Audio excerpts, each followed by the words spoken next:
Hey guys, today we're going to be installing a lift on the Pathfinder. This here is a 1998 Pathfinder, the R50 platform.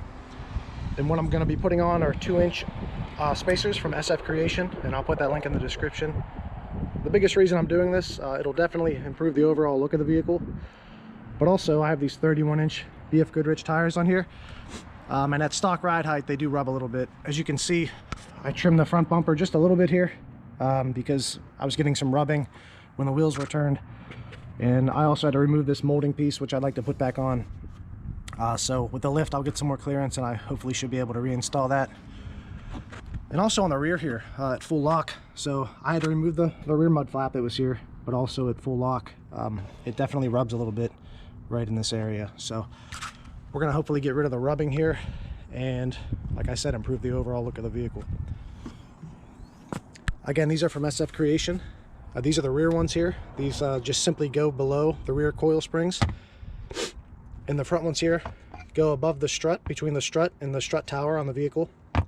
With the spacer, you need longer studs to be able to secure the strut to the vehicle. So the kit comes with these. What doesn't come with the kit, but I ordered separately, are alignment bolts from Moog. Anytime you lift your vehicle, you're going to throw the alignment out of whack. So, and I can show you how these work a little bit later, but basically they give you some more camber in your vehicle. So I'm going to get the vehicle up in the air, get the tires off. I'm going to start with the front, and then we'll get to it. Alright guys, we got the front wheel off.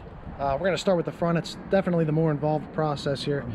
So to get this strut out, which is what you have to do to get this spacer in. And by the way, the spacer goes right up here. This is the top strut mount right here that bolts to the vehicle. The spacer goes right there, so that's what it does. It spaces down the strut assembly 2 inches in my case to lift the vehicle. So, and by the way, this is a 1998, like I said. And this is the original suspension. This has probably never been off before. So what you want to do is take these 2 bolts out right here, and I'm going to use some PB Blaster here because these bolts are probably going to be a pain in the butt to get off. You just want to spray it down and let that sit for a little bit. And while that's sitting, so that's the bottom, you got to take those 2 bolts off. And then up top there's 3 bolts here, here, and back here that you want to take out. Once you have the bottom 2 bolts off and you take these 3 bolts off, the strut assembly will come out of the vehicle. Now what you don't want to take off, and it's actually under this cover, which I'm surprised this vehicle still has, you do not want to take this bolt out. This bolt holds the coil spring to the strut. If you take that out without compressing the spring, you're going to have a bad time. It's dangerous. Don't do that. Put that cover back on. So I'm going to let this PB Blaster sit for a little bit. I'm going to break these bottom 2 bolts loose and take out those top 3 and get this strut out of the car and show you what to do next. Alright guys, yeah, as I suspected, this is being very difficult to get off. So I'm going to show you what I'm going to do here. By the way, this nut is 22 millimeters on this side of the strut, and the head of the bolt is 17 millimeters. So I do have a breaker bar on here, and I let the PB Blaster sit for a little bit, but it's still being difficult to get off. So what I'm going to do here is actually take the handle from my jack here. I'm going to slide it over the breaker bar to get some more torque, and hopefully this will be able to break this nut loose here. So as you can see, I have a lot more torque here with this super long extension, so we'll lift up on it and see what we can do here. There we go. So it's loose, and be careful when you do that too, to not go flying up into your fender here. You don't want to damage anything. It's easy to slip and do that. So we got that loose here. I'm gonna get these 2 nuts out and we'll be back. All right, so with these 2 strut bolts loosened, there's still a few things you need to take off the strut before you start removing it from the vehicle. The first of which on this side we'll start with, it's either the ABS sensor or the wheel speed sensor. I'm not really sure which one it is, but there's a little rubber grommet holding it to the strut here. I already loosened it, but just make sure you pop that out and it's not on the strut anymore. And then it's also connected on the other side of the strut as well. This is a 10 millimeter bolt. So you want to take this out and don't lose that. And then it just comes off right here. So that's the other side of it. And then up here, this is the brake line. So it's held on by a little clip here. And what you can do is, and I already kind of started to get it out, but Just put a flathead screwdriver on this little nub right here and just kind of hammer it out, and it just falls right out. Again, something you don't want to lose here.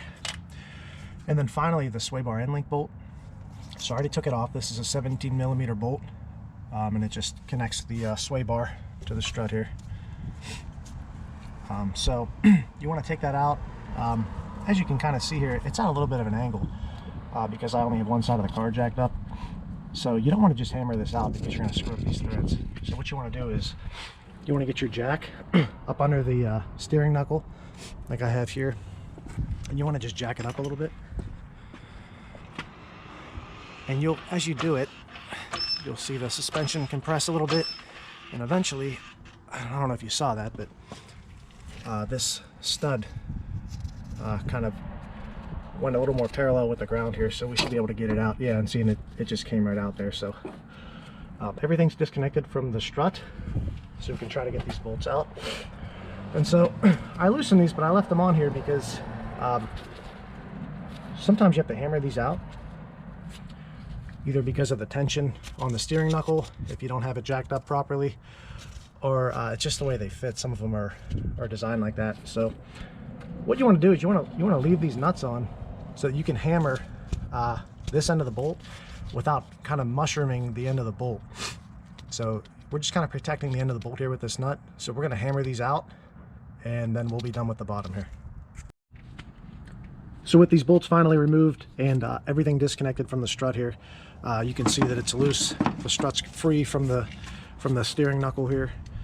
And also another reason why you want to jack this up, not only for the sway bar end link to get it out, but you know, this falls forward. This is heavy, so it just kind of holds the whole hub here in place while you loosen everything. So at this point, the only thing holding on the strut to the vehicle are these 3 bolts, and I started to loosen them here. So I'll take these out, and then the strut will be able to be removed from the vehicle, and we can finally compress the springs and get the top strut mount off and put on the spacer. Alright guys, I got the first strut out of the Pathfinder, and I've moved away from the car here, and I got the strut spring compressor started here, and I'm going to kind of show you how this spacer works. So what this is going to do, it's going to sit right here between the strut and the body of the vehicle, and that's what gives you your lift. Now the reason you have to compress these springs and remove this top plate here is because you have to hammer out these studs, and you can see I started already, and they just don't line up to the point where they're able to be taken out. And even if they did, the ones you replace it with are a lot longer, so you really can't fish it through there. This one just happened to line up on this side, but this is why you got to take the top strut plate off and compress the springs. And remember, when I told you earlier, this is that bolt you didn't want to take out. This is the only thing holding the strut top plate, the only thing holding the coil spring onto the strut. Once you compress this, there's a lot of stored up energy in here, right? So you want to be very careful when you remove this top nut. You don't want to stand at the front or rear of it. This thing could fly off. And like I said, I moved away from the Pathfinder here, off to the side. You don't want anything flying into your vehicle or anything like that, so I just kind of have it out of the way. So I'm going to get this top nut off. I'm going to take this plate off, get these studs out, and reassemble everything with the spacer and the longer bolts. So I got everything apart and ran into a little bit of a problem. These strut spring compressors, I cut them working on a different vehicle because they were interfering with the strut when I had the spring compressed. So I can only get it over 3 of these coils here, and even when tightened down all the way, it doesn't compress the spring enough to clear this stud here. So I'm gonna have to run to AutoZone and get strut spring compressors that have not been cut so I can get it around 4 of these coils here so I can compress the spring enough. Alright, back in the game. I got some new strut spring compressors from AutoZone. As you can see, they're a lot longer than the ones that I cut that I've had previously. It allowed me to compress the spring a lot more, which is needed. I'm really used to installing lowering springs on cars, which are a lot shorter to begin with, and you usually don't have to compress them much. But these OEM springs, you have to really crank them down. I'll just say these spring compressors, you know, they'll get the job done, but they kind of suck. I mean, as you can see here, they're 2 pieces, and you really, you know, they kind of run into things. You can't get this socket on, so you know you have to end up cranking it down with an open-end wrench. You kind of have to go back and forth. If you tighten one side too much, the other side is loose and it starts moving around. So they're really just kind of a pain in the butt. There's a lot of better options out there. If you have no other choice, these will work, but if you don't mind spending the money, I'd recommend getting some better ones. These are kind of junk, but like I said, they work. And you really have to compress these springs down a lot. So when you take it apart, there's a few things, there's a few pieces, right? So the top plate is kind of 2 pieces here, and then on top of the coil spring there's a little rubber isolator here, and then there's a cup on top, and then there's a strut bearing here which sits on top of this cup. Trying to do this without a tripod here, but you really want to clean this off good. You don't have to grease it or anything, but just make sure it's clean. The strut bearing sits right here on this cup. Then the lower piece of the upper mount goes on, and then the upper piece as well. So one thing I want to point out here, though, that's real important. When you're putting this spring back on, first of all, make sure the end of the spring sits in that little pocket right there. I don't know if you can see it straight ahead. And then very important, this is a kind of a, at least from what I've seen, just a Pathfinder specific thing. This little cup up here has an arrow on it, and you want to point the arrow toward the inside of the car. So this is where the strut mounts to the knuckle. That's on the outside of the car, that faces the outside. And then the side that doesn't have those holes, right here, that goes toward the inside of the vehicle. So when you put this back on, you want to make sure that arrow is pointing toward the engine, toward the inside of the vehicle.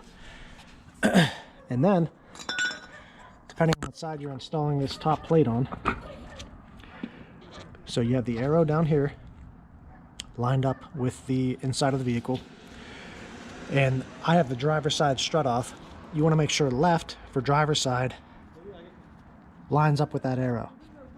So the arrow goes toward the inside of the strut, and the L lines up right above that arrow. So I'm going to get this all assembled, and I'll show you when it's back together with the spacer on.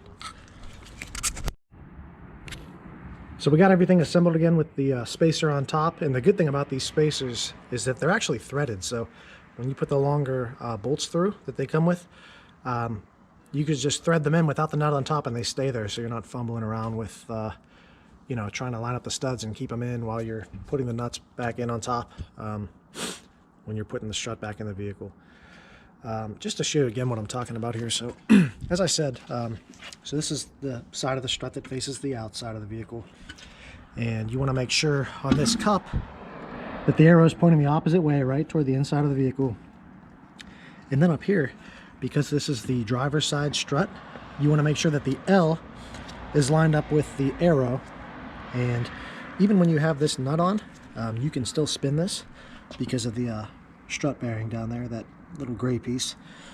So we're going to spin this and try to line it up here while holding the camera. And I don't know if you can see that, but we have the arrow right here, and the L is lined up with it, so we're good to go, and we can put this back in the vehicle. Here you can see the spacer installed right above the top strut mount, between the strut mount and the body of the vehicle. So that's in. One of the things I had to do when reinstalling this is remove the outer tie rod here.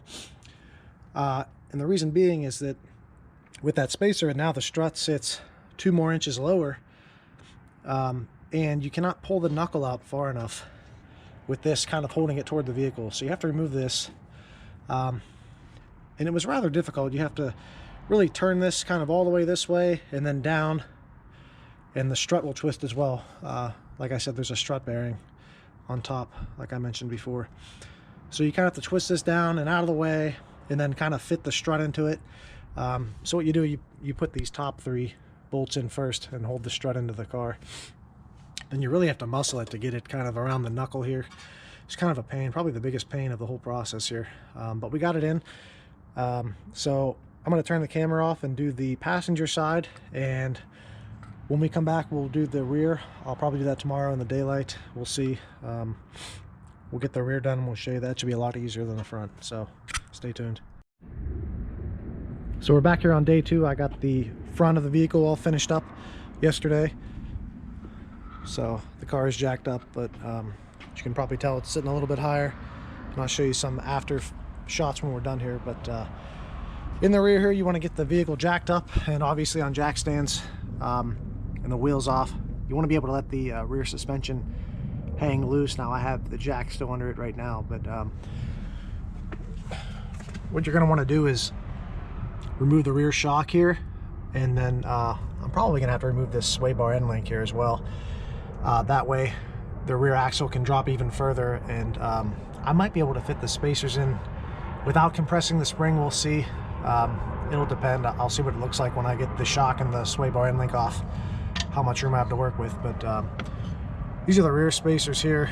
There's actually, because I have the 2-inch lift, it's 2 of them stacked on top of each other, but they're just gonna fit in right here, right underneath the spring, and just rise the spring up a little bit, and that's your lift in the rear. So I'm gonna mess around with this for a little bit and see what I can do. I'll let you guys know what I ended up doing and show you a shot of it when it's all complete. So we got the spacer in the driver's side, and I actually did not have to compress the spring. So all I did was I removed the sway bar end link first, and then the shock bolt here with the jack under the axle, and then once you take the shock bolt out, you can lower the axle enough to be able to just pull this spring out without compressing it. And then what you want to do for the spacer is you want to put the spacer on the spring with it out of out of the vehicle, and you hold the spring and the spacer together like this. You fish it in through the top around the bump stop here, and then what I had to do was, it was still kind of a tight fit, but what I did was I put my foot on the drum here and press down on it, because you can still get some movement out of it even when it's sagging at the lowest that it'll go. So I pushed it down, and then I kind of lifted these up and compressed the spring just enough to get it over this the factory hump here that the spring usually sits around. So that was good news. Yeah, I didn't have to bust out the spring compressors or anything. So this was much easier than the front. So I'm going to finish up the other side, get the wheels back on, get it off jack stands, and we'll take a look at it when it's all done. All right, guys, so we're all finished up with the Pathfinder here. I just took it out for a drive for a couple of miles, and actually there were no squeaks, rattles, or clunks or anything like that. And I'm actually surprised with those solid spacers. I was honestly kind of expecting some clunking noise, but you know, I hit a couple of speed bumps and took it on some rough roads, and it rides just like it did before, so I'm very happy about that. The one thing I do want to mention is on the passenger side, which I didn't show, I actually did have to compress the spring a little bit. And the reason being is that there's a panhard bar on this vehicle, and it connects right here on this side of the axle, so it makes it that much harder to press the axle down to get the spring on. So I had to compress the springs a little bit, but I was doing this by myself. I think if you had a friend helping you, someone pushing down or sitting on the axle while you were trying to get the spring in there, that you can maybe do it without compressing the spring. But either way, it wasn't too bad. The rear was a lot easier than the front, a lot more straightforward, a lot less parts to take off. So you know, the rear only took me about an hour and a half for both sides, compared to a good chunk of the day yesterday for the front. So I'm happy with them so far. I need to get in alignment. You probably can't tell in the video, but I can see some definite positive camber that I'll need to get corrected here. And you know, that just comes with changing anything in the suspension. You're going to need an alignment after that. So overall, I'm pretty happy with it. You know, those spacers are pretty cheap. Definitely a cheap alternative. They were maybe like $100 before shipping, as compared to something like the Old Man Emu full suspension kit with struts and shocks. That'll run you about $1,000. I think I will do that eventually, but I just wanted to try these spacers out. Just, you know, like I said, something cheap to get the vehicle lifted a little bit. It's not a big lift by any means, but I think it does improve the overall look of the vehicle, and it does reduce the rubbing that I had with these 31-inch tires. Now I will say, at full lock, it's still very close right here to rubbing, and I think that if the weight was transferring to this side of the vehicle while I was at full lock, it would probably still rub again. So that's kind of a bummer. I wanted to kind of totally eliminate the rubbing, but you know, it's only at full lock and you don't do that too often, so it's not that big of a deal. So yeah, guys, it was pretty easy, pretty straightforward. It just takes some time, especially for the front. So you know, don't be intimidated by doing it. If you've changed your oil on your vehicle before, you probably have all the tools needed to do this job, aside from the spring compressors, obviously, but you can rent those at any parts store. So yeah, I just wanted to kind of walk you through the process and show you some shots of those spacers. They're a pretty popular option for these Pathfinders. So yeah, thanks for watching, and until next time, thanks. And don't forget, save the manuals.